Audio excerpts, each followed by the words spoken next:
Guys कैसे सब, उम्मीद है सब खैरियत से होंगे, मजे में होंगे, बढ़िया होंगे। मेरा नाम है आसिफ।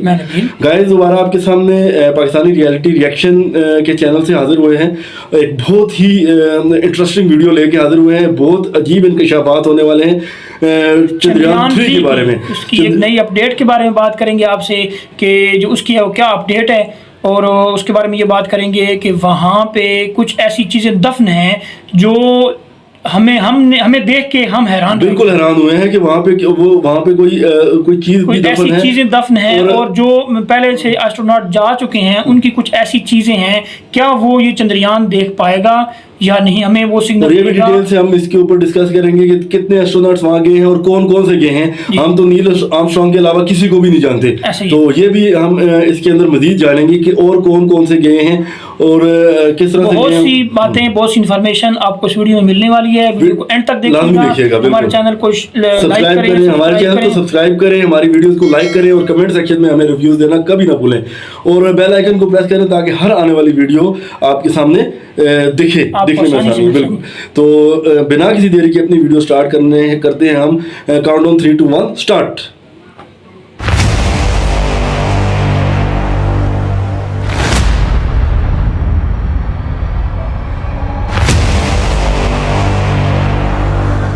नील आर्मस्ट्रांग वो पहले इंसान थे जिन्होंने चांद पर कदम रखा। ये बात तो पूरी दुनिया जानती है, लेकिन क्या आपको पता है चांद पर एक वैज्ञानिक की कब्र भी मौजूद है? चौंक गए ना, लेकिन ये बात पूरी तरह से सच है। कोई दफन भी है वहाँ पे। इस जगह पर है, और क्या हमारा प्रज्ञान रोवर इस कब्र तक जाएगा? जानने के लिए वीडियो को अंत तक जरूर देखें। दोस्तों, 21 जुलाई 1969 ये वो ऐतिहासिक दिन था जब नील आर्मस्ट्रांग चांद की सतह पर कदम रखने वाले दुनिया के पहले इंसान बने। इस घटना को हुए 54 साल बीत चुके हैं और इस दौरान दुनिया भर की स्पेस एजेंसियां ना जाने कितने मून मिशन लॉन्च कर चुकी हैं। इसी सिलसिले को आगे बढ़ाते हुए अभी हाल ही में हमारा चंद्रयान 3 मिशन भी लॉन्च हुआ है। इन सभी मिशन के दौरान वैज्ञानिक सैंपल के रूप में चांद की मिट्टी से लेकर वहां के पत्थरों तक सैकड़ों किलो मलबा पृथ्वी पर ला चुके हैं। लेकिन वो कहते हैं ना कि कुछ पाने के लिए कुछ खोना भी पड़ता है। इस केस में वैसा ही हुआ है। दरअसल चांद के सैंपल्स कलेक्ट करके लाने में वैज्ञानिकों को पृथ्वी से ले जाई गई कई चीजें वहीं पर छोड़नी पड़ जाती हैं, जिनमें से कुछ चीजें वैज्ञानिकों को मजबूरी में वहां छोड़नी पड़ती हैं और कुछ जानबूझकर भी वहां छोड़ी जाती हैं और छोड़ी जाती हैं ताकि उनका बाद में उसको ये चेक कर सकें पड़ी रहने वाली हैं कि उनके अंदर क्या बदलाव आया, क्या तब्दीली आई है जो इंसान चांद पर छोड़कर आए हैं। चांद पर बनी ये कब्र कौन सी चीज है जो चांद पर रह गई हमसे? क्या हमारा प्रज्ञान रोवर इस कब्र को ढूंढ निकालेगा? आइए ये सब कुछ डिटेल में जानते हैं।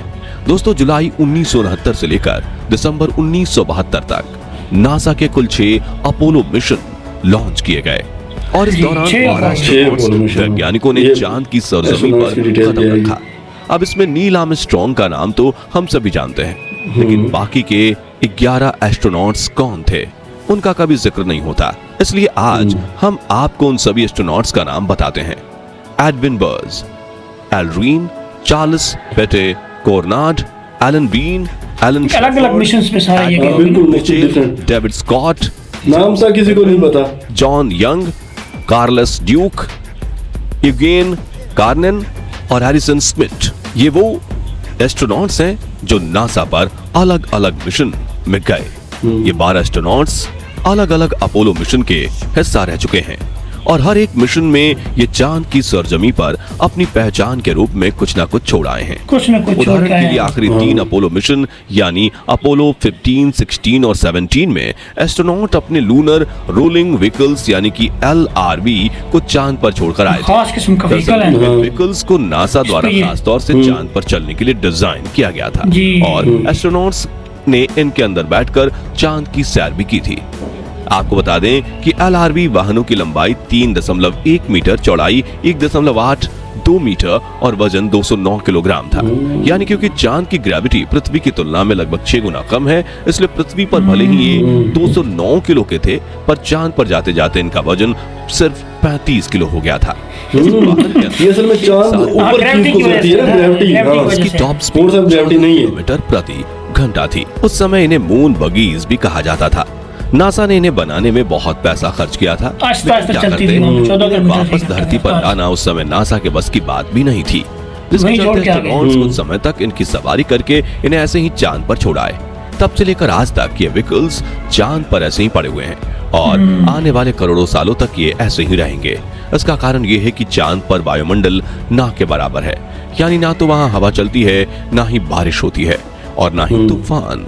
इसलिए वहाँ की धरती पर एक बार जो चीज छूट गई वो करोड़ों सालों तक as it is. रहेगी।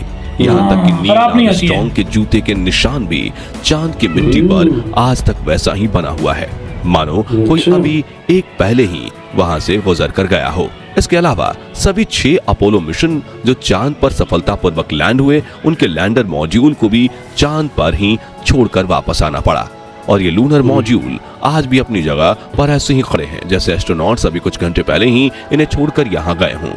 इन बड़ी बड़ी चीजों के अलावा एस्ट्रोनॉट्स की और भी कई सारी छोटी मोटी चीजें इनकी लैंडिंग साइट पर आज तक ज्यों की त्यों पड़ी हुई हैं। इन चीजों में एस्ट्रोनॉट्स का लाइफ सपोर्ट सिस्टम, इनके जूते और ढेर सारे साइंटिफिक इंस्ट्रूमेंट जैसे भूकंप मापने वाला वहाँ से चीजें लानी होती है ना, फिर वो कुछ चीजें वहीं छोड़ के आ जाती छोड़ के आ जाते हैं यही ना। प्रोब्स और चांद के भूविज्ञान की स्टडी करने वाले बहुत सारे यंत्र। इसके अलावा चांद पर धरती के इस कचरे में एक गोल्फ स्टिक और कुछ गोल्फ बॉल्स भी शामिल हैं।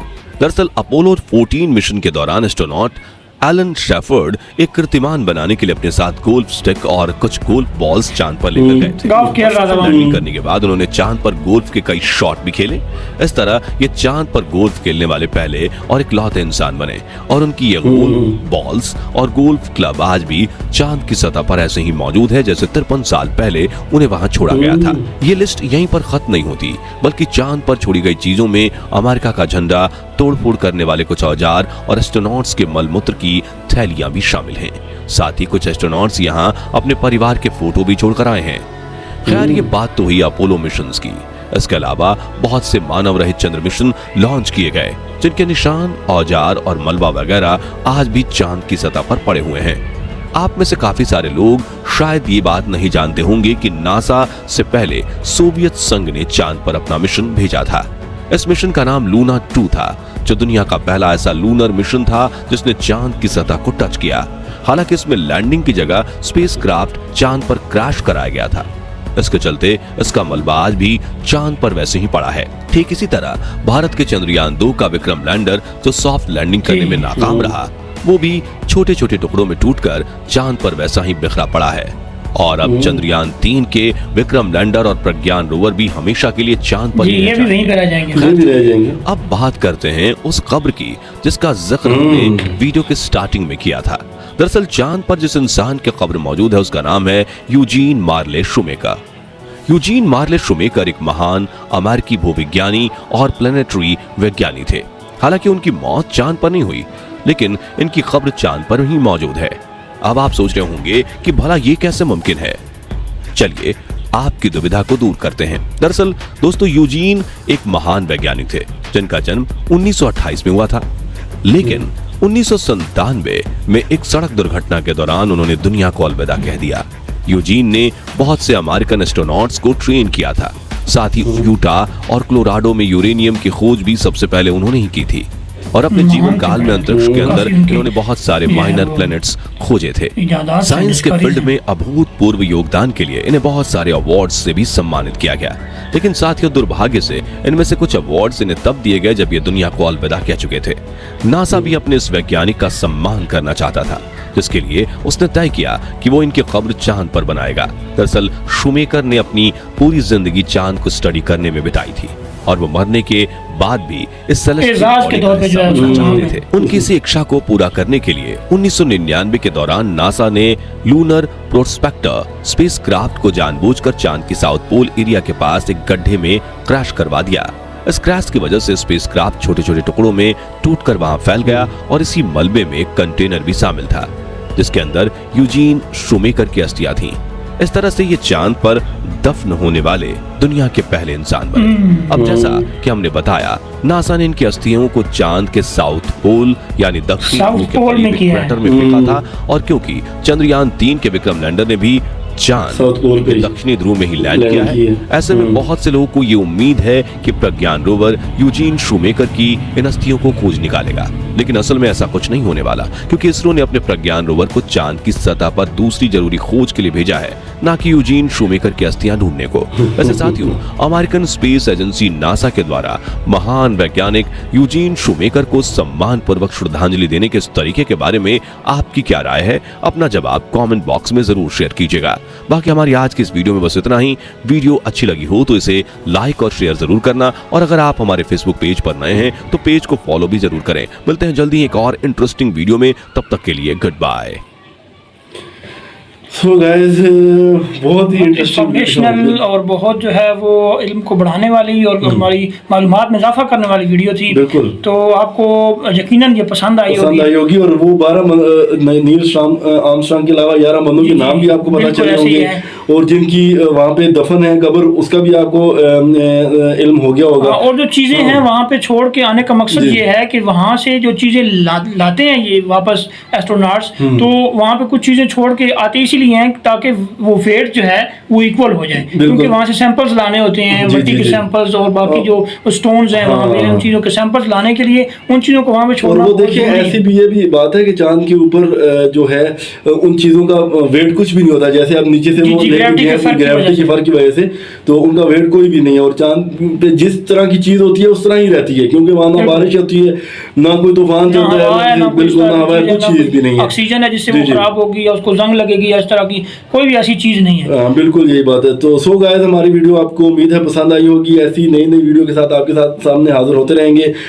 हमारा चैनल आप सब्सक्राइब करें, हमारी वीडियोस को लाइक करें, शेयर करें, और कमेंट सेक्शन में अपना रिव्यू हमें देना ना भूलिएगा। तो हम अभी आपसे इजाज़त चाहेंगे, तो मिलते हैं एक नई वीडियो के साथ। So take care, goodbye, till next video, good bye.